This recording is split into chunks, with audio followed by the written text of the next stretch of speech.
Nesse último domingo aconteceu um evento do G20 Social. E aí, numa fala sobre regulamentação das redes sociais, a Janja soltou um insulto contra o Elon Musk. Eu não falei anteriormente sobre isso porque eu estava de viagem, dessa vez não era a trabalho, né? Eu estava passeando, mas eu voltei para casa agora. Eu quero comentar essa fala da Janja, na qual ela mandou o Elon Musk se fuder. Vamos ouvir juntos aqui a fala dela e depois pensarmos algumas coisas sobre isso. Então assistam aqui Janja, primeira dama do Brasil, mandando o Elon Musk se fuder. Assistam. Que esse tema a gente colocou aqui no CRIA. Alô? Uma buzina de Acho que é o navio. Elon Musk. Eu não tenho medo de você, inclusive. Boa! Fuck you, Elon Musk.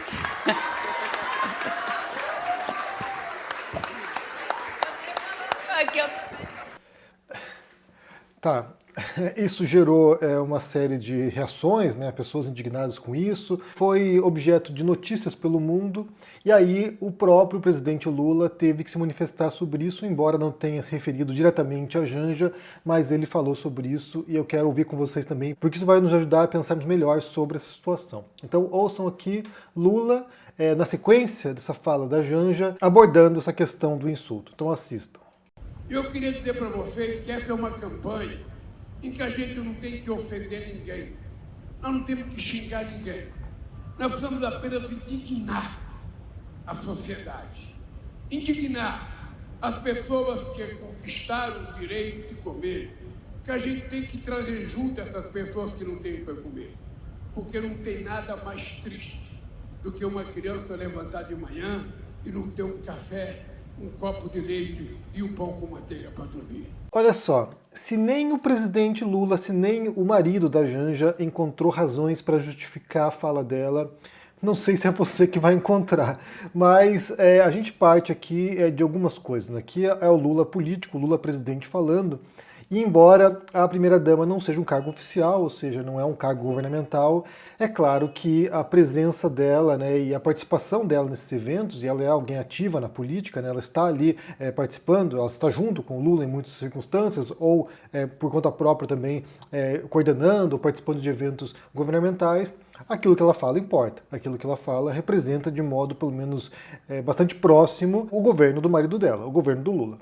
Então aqui não dá para separar uma coisa da outra. Se ela fosse uma pessoa, né, resguardada, que não participasse dessas coisas, que estivesse lá no cantinho dela e não dissesse nada em relação a isso, seria uma outra circunstância possivelmente, e se ela não fosse esposa do presidente, se ela fosse uma cidadã qualquer como eu, como você, ela insultar o Elon Musk, tanto faz, né? Se você vai e insulta o Elon Musk, ele nem vai saber que você o insultou. Então assim, um cidadão comum teria mais liberdades para fazer isso, para falar isso, do que uma primeira-dama ou alguém próximo do presidente Lula. E aí, primeira coisa, né? Ela participa desses eventos, ela está ali engajada. Então, isso tem um impacto diplomático, sim. Ainda mais pensando que Elon Musk comporá o governo do Trump. Lembra, né? Trump ganhou a eleição, o Elon Musk foi cabo eleitoral do Trump e agora ele vai ter um cargo no governo. Imagine ano que vem. Trump assume e aí tem um evento, sei lá, empresarial, e de repente lá nesse evento empresarial está a Janja participando de alguns eventos e o Elon Musk vão participar juntos desses eventos. E aí como é que fica a situação? Como é que fica o constrangimento disso, né? Ela vai insultar o Elon Musk na cara dele? Vai mandar ele se fuder? Eu acho que não, né? Porque aqui a gente fala de normas de conduta básica dos seres humanos. É até curioso, né? Eu quero entrar um pouquinho antes de entrarmos em outras implicações, porque essa semana eu estava falando sobre isso com meu filho, né? Estávamos falando sobre como existem normas, como existem códigos sociais que não fomos nós que inventamos, que nós seguimos porque é o que se faz. Por exemplo, se você sai na rua e dá bom dia para o seu vizinho, não é porque você gosta do seu vizinho, não é porque você é uma pessoa, sabe, boa, mas é porque é um código de conduta que é estipulado na sociedade. Você cumprimenta as pessoas por aí, né? E se seu vizinho não te cumprimenta, você não vai sair xingando esse vizinho, você não vai chegar na cara dele e mandar ele se fuder. Não, você vai ignorar esse vizinho também. Então, assim, são normas, são regras de boa convivência, normas de civilidade que a gente adota para poder interagir com as pessoas e tentar criar uma sociedade mais ou menos harmônica, né? Então, você não sai insultando as pessoas por aí. Nas redes sociais, as pessoas insultam porque as pessoas viram cabeção, né? Então, as pessoas na internet aqui simplesmente degringola, soltam um parafuso e a pessoa acha que ela pode insultar quem ela quiser, pode acusar de crime, pode, sabe, perseguir, pode fazer o que bem entender, mas é claro que quando a gente fala de regulamentação de rede social, inclusive, tem a ver com isso, né? Como punir essas pessoas que cometem crimes pela internet. Mas aqui se tratam de códigos mínimos de convivência e de conduta. Claro, como eu falei, se você é um cidadão comum e desconhecido, você dizer uma coisa na internet tem bem menos peso do que alguém vinculado a um governo, vinculado a um presidente, como é o caso da primeira-dama. Então, esses códigos são códigos, sabe, que não foram criados por nós, mas que nós seguimos porque isso, em tese, contribuiria para uma sociedade mais harmoniosa. Mas tirando isso, aí entra a questão de defender a postura ou não da Janja. Como eu falei aqui, o próprio Lula achou que não deveria. E aqui é o Lula falando, né? O Lula político falando, presidente da República, que é um cargo importantíssimo, é um cargo, sabe, de poder, é um cargo simbólico e é um cargo que tem responsabilidades profundas. Então ele vai e diz uma fala aqui que está alinhada, inclusive, com outras falas dele, né? Basta pensar que a própria campanha eleitoral do Lula foi baseado no Lulinha Paz e Amor. Ele vinha com uma frase, ele vinha com um discurso que era quase uma paráfrase da oração de São Francisco, né? Onde houver ódio, que eu leve o amor. E aí a gente pode até pensar, né? Bem, isso aqui tem um teor religioso aqui, um teor cristão, e pode ser sim que tenha bastante teor cristão, mas a gente não pode também desprezar que nossa sociedade, né? O brasileiro, pelo menos, vive numa sociedade permeada por discurso e por valores religiosos cristãos. Então isso é uma coisa também inevitável e não dá para desconsiderar isso quando a gente fala de valores, de comportamentos morais, de como a gente se comporta. Isso é atravessado por questões religiosas também. E aí eu posso soar um pouco antiquado aqui, eu posso soar aqui um pouco, sabe, me fiando em posições que hoje talvez não se encaixem mais porque as pessoas estão com essa lógica das redes sociais, quando você pode insultar todo mundo, mas eu sou mais adepto da visão, talvez aqui do Martin Luther King Jr., do Gandhi, de que você enfrenta o ódio tentando apaziguar as coisas, tentando conquistar as pessoas e não repelir as pessoas, né? Tem uma frase bem famosa do Martin Luther King Jr. que é: a escuridão não pode expulsar a escuridão, só a luz pode fazer isso. O ódio não pode expulsar o ódio, só o amor pode fazer isso. É claro que isso aqui tem um teor profundo cristão, mas me parece também que você não tem como combater fogo com fogo. Você tem que tentar apagar o fogo, né? Você tem que tentar desanuviar a situação, você tem que tentar, sabe, aliviar a tensão e não criar mais tensão. Agora há um presidente eleito, Trump, que é alguém que aposta na agressividade, aposta no tensionamento das relações, e não me parece que a solução seja criar mais tensão. Pelo contrário, a ideia seria desanuviar e tentar, sabe, desarmar essa bomba relógio que é o discurso extremista de direita no mundo. Mas há pessoas que entendem que você tem que combater o ódio com ódio, aparentemente, né? Você tem que insultar, você tem que, sei lá, tensionar as relações. Isso não me parece que funciona. Mas o Lula vem com essa posição de tentar apaziguar os ânimos. Olha só, não é com insulto que a gente resolve as coisas. E aí você pode ter discussões profundas, inclusive desprezar o Elon Musk e ainda assim compreender que como uma figura pública, como uma figura, sabe, representando ou alinhada ao governo, que você tem uma tremenda também carga de responsabilidade em relação àquilo que você diz.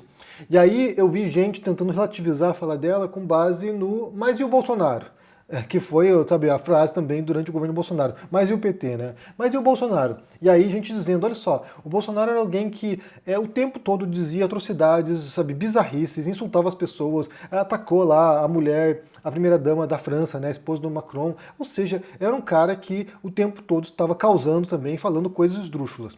E aí isso aqui retorna a uma coisa que eu disse muitas vezes ao longo desses anos, que a falta de punição em relação àquilo que ele fazia e dizia criava um péssimo precedente porque baixava bastante, né, a barra, e aí você joga lá para baixo os parâmetros, né? Então, assim, se ele fez um monte de coisa e não foi punido, qualquer um pode fazer o que bem entender também que não será punido, possivelmente. Mas eu acho péssimo usar o Bolsonaro como referência. Ele deveria ser uma referência, se for para ser referência, daquilo que não se deve fazer. Se ele fazia, é justamente uma razão para a gente não fazer, para não imitar o comportamento dele, né? Porque ele era um cara desprezível.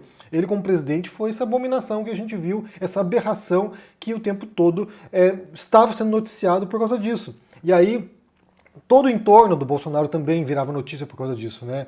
Então, assim, a gente tem que pensar em várias circunstâncias, que inclusive se tornaram um vídeo aqui no canal, quando pessoas próximas ao Bolsonaro, que não tinham cargos no governo, que não tinham relação direta com o governo do Bolsonaro, que a gente veio aqui comentar como esses atos comprometiam a própria imagem do Bolsonaro, né? Por exemplo, na época tinha o Jair Renan Bolsonaro, que jogando joguinho de madrugada com os amigos, falava umas merda lá, a gente vinha aqui comentar e dizer, olha só, esse aqui é o filho do Bolsonaro, né? Família conservadora, tradicional, moralista. Então, olha o cara, olha o que ele está dizendo aqui, que absurdo, né? A sogra do Bolsonaro virou notícia, pessoas próximas, né? Então, assim, não é justificativa. O fato de não ter sido uma fala oficial do governo, ter sido da primeira-dama, é claro que impacta na imagem do governo, ainda mais quando se trata de um evento oficial, né, como esse G20 social. Então não dá para descolar uma coisa da outra. Não dá para dizer, não é a mulher do Lula, não é o Lula falando, porque as coisas respingam no governo, respingam na administração. Então não tem jeito, não tem jeito. É de se esperar, é de se imaginar que a pessoa tenha consciência do que ela está fazendo parte ali, né? Talvez ela não tenha escolhido isso, eu não escolhi ser primeira-dama, quem está eleito é o meu marido, mas ela tem uma carga de participação nisso. Então é inevitável que isso também seja criticado e seja motivo de exposição. É claro que é uma tremenda hipocrisia, né, de bolsonaristas criticando a fala da Janja quando você tem lá o Bolsonaro que disse coisas horrendas, né, tirando sarro de pessoas morrendo na pandemia. Ou seja, era uma metralhadora de merda o Bolsonaro. Mas isso não impede que a gente critique sim a fala da Janja, justamente porque isso tem um impacto diplomático também, né. E aqui a gente pode voltar, inclusive, como eu falei, ao próprio governo Bolsonaro, quando a gente tinha várias circunstâncias de falas do filho do Bolsonaro, sei lá, pessoas próximas que diziam coisas que causavam incidentes diplomáticos e que tensionavam as relações com os países. Basta pensar, por exemplo, numa fala do Weintraub, que era o ministro da Educação, falando sobre a China e como isso gerou um incidente diplomático tremendo. Fala do Eduardo Bolsonaro, que era um deputado, né, não estava no governo do pai, mas era um deputado que disse também coisas contra a China e isso gerou um incidente diplomático. Olavo de Carvalho, que até onde a gente saiba não tinha uma relação direta com o Bolsonaro, mas que dizia coisas que causavam questões ali, que exigiam às vezes resposta do próprio governo. Ou seja, não dá para tentar descolar uma coisa da outra. Não dá para dizer assim, não, Lula é uma coisa, Janja é outra. Não, aqui a gente fala de um casal que está simbolizando o poder no Brasil e é um cargo importantíssimo, né? O cargo máximo do executivo. Então, como eu falei, se o próprio Lula não viu razões para justificar a fala da Janja, coisa que ele já fez anteriormente, né? Outras falas dela que ele foi lá e sabe, respaldou, se ele não viu motivo para fazer isso agora é porque teve uma gravidade e teve uma repercussão tremenda e chegou também na imprensa internacional, inclusive levando a uma resposta do próprio Elon Musk nas redes sociais que diz o seguinte, né? No vídeo ali ele colocou assim, eles vão perder a próxima eleição. Aqui já pronunciando aquilo que a gente teme e que parece uma possibilidade. Há uma grande possibilidade, sim, de que numa próxima eleição no Brasil, se as circunstâncias continuarem no ritmo como estão indo aí, que tenha uma vitória da extrema-direita de novo, né? Então, assim, a gente não pode descartar isso. A vitória do Trump já é um alerta, já é, sabe, um sintoma de que o problema não acabou. Então, isso aqui, como eu falei, vai dando munição e vai aquecendo as bases extremistas de direita. E aqui só é importante ressaltar o papel que ela desempenha no governo do Lula. Embora ela não tenha cargo, embora ela não seja parte do governo, ela está nesses eventos e ela está representando, sim, de certo modo, o Lula. Não dá para esperar uma coisa da outra, dada a configuração da situação. Inclusive ao ponto de ele ter que vir fazer essa justificativa, né? Mas eu quero ouvir de você como é que você entende essa situação, como é que você percebe, né, a fala dela, dizendo fuck you Elon Musk, sabe, mandando ele se fuder. Como é que você entende isso? Se isso é apropriado na sua visão, se isso é, sabe, responsável na sua perspectiva, né? Como é que você entende isso? E também a resposta dada pelo Lula, né? De que não devemos insultar as pessoas, que não é assim que se faz política. Eu entendo que não seja assim que se faz política, né? A gente gostaria que fosse um espaço também de civilidade e um espaço no qual a gente pudesse, sabe, destensionar as relações de modo que houvesse soluções mais práticas para os trabalhadores, para as pessoas mais necessitadas. É o que se esperaria, né? Mas me diga o que vocês pensam aqui no comentário, deixa o joinha, se inscreva no canal aqui, ativando o sininho, isso é muito importante para ajudar aqui no engajamento. Se torne um membro para dar uma força e se cuide por aí. Um forte abraço e até mais. Tchau!